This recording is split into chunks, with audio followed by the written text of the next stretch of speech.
To talk about that and other hot topics is Deputy Press Secretary Hogan Gidley. Hogan, welcome back to Good Day L.A.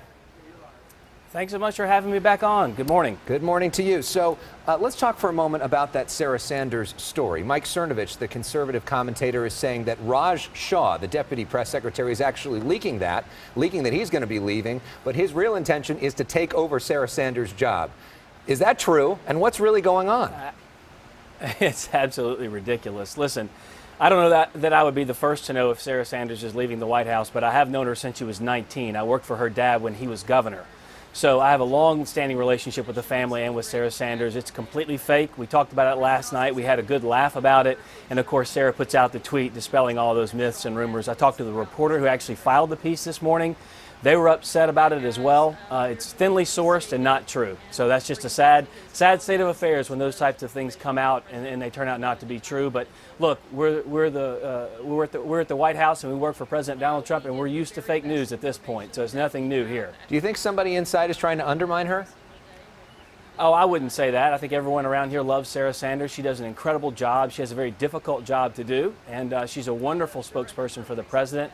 The people across this country love her. Maybe not folks on the coasts and in New York and, quite frankly, L.A. and even D.C., but the rest of the country thinks she does a great job because she's standing up for what they believe in, and that's truth and prosperity here in the country. All right, let's talk for a moment about North Korea. We had the big summit. Congratulations on that. The president tweeting out, though, that there is no longer a nuclear threat from North Korea. How do we know that? What specific and verifiable that happened in that agreement lets us know that there's no longer a threat from North Korea? Well, what the president knows and understands is that we're safer today than we were before the summit. We're talking about a transformative situation with the relationship between the United States of America and North Korea, an enduring, lasting peace, something that no one thought would be on the table ever, and also complete, verifiable, and irreversible denuclearization of the Korean Peninsula, something that his critics said would never happen, it would never be on the table. And let's not forget how we got here. When we even talked about North Korea in the beginning, with Donald Trump saying, I have a bigger button and my button works, people said he's a warmonger, he's leading us into war. Then he decides he's going to meet with Kim Jong-un, sits down with the leader, and all of a sudden the people on the left and the Democrats say he's weak. Well, which is it? Is he a warmonger? Is he weak? Both can't be true. The fact of the matter is this president wants to protect the world, but first and foremost America, and he's doing that by trying to get a pledge and a promise and verifiable denuclearization from North Korea, and that's what this whole summit was about. But there's nothing in the agreement that says verifiable. There's nothing specifically laid out in terms of actually checking it right now. Right now, but that's a framework that they signed. It's an agreement to get to that position. So then why is he saying there's no longer a nuclear threat when right now that hasn't been worked out? There will be plenty of benchmarks we put in place between now and the actual signing of any type of agreement or potential treaty. We don't even know where that's going yet at this point. But the president was very clear. Complete, verifiable, and irreversible denuclearization. That's what this has been about from the get-go. And quite frankly, it's ridiculous for the left to try and scrutinize this particular deal. We don't even have anything in place with specificity yet. We have a framework in place, an agreement between the two leaders. It's time to begin to work out those details now, because they've already destroyed a nuclear testing site. They've already given back 3 of our detainees, and we didn't have to give up anything for it. Compare that with Barack Obama when he was dealing with Iran and the mullahs and gave them billions of dollars in hard currency cash that they could then spend to be and continue to be the largest state sponsor of terror in the world. We haven't given up a thing for it. We've gotten some things, and that's what's most important here. But the Democrats would say that in the Iran deal, there was specific verifiable actions that were taken on that one. All right, let's move on, though, to another tweet that the president put out, which is talking about the concept of fake news. I'm going to put it up on the screen. It talks about NBC and CNN, and at the end of this, it says that our country's biggest enemy is the fake news so easily promulgated by fools. Is the biggest enemy for the United States really reporters at NBC and CNN and not ISIS, not terrorists, not Russia hackers? The biggest enemy is really reporters in the United States?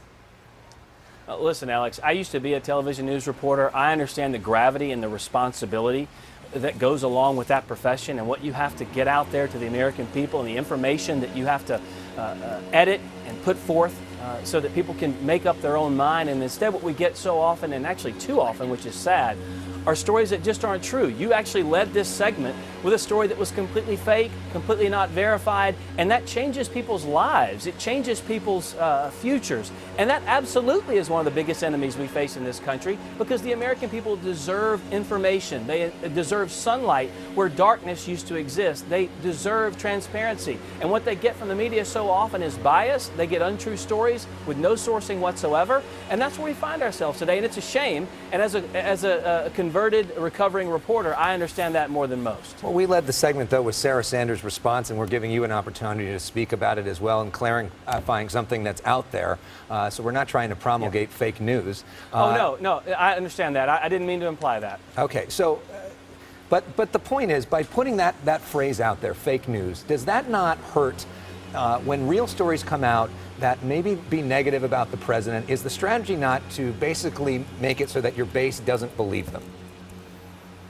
No, the point is so much of it is not believable. I mean, we had a report from someone at ABC, Brian Ross, that actually cost people in this country billions of dollars when he tweeted out something that was incorrect about the president and Russia. Those types of things have serious implications for the American people. They have serious implications for people's lives. And quite frankly, Republicans have stood back and taken it on the chin for far too long and allowed the left to handle the media when 89% of the liberal media votes for a Democrat for president. You understand the biases exist. I've been in those green rooms. I hear them talk. I've been to dinner with these people. I know their families. I know where their heart lies and what their politics is. The difference is when that trickles onto camera, and you get to see that bias out front and center as a hard news reporter, that's a serious problem, and it's one the president is not going to allow to continue. Well, we're a big believer in having both sides on, which is why we invited you on here in the first place, and we hope that you'll talk with us more. We'd love for the president to come on. He's welcome anytime, and I hope you will wish him a very happy birthday for us as well. Happy birthday to President Trump today.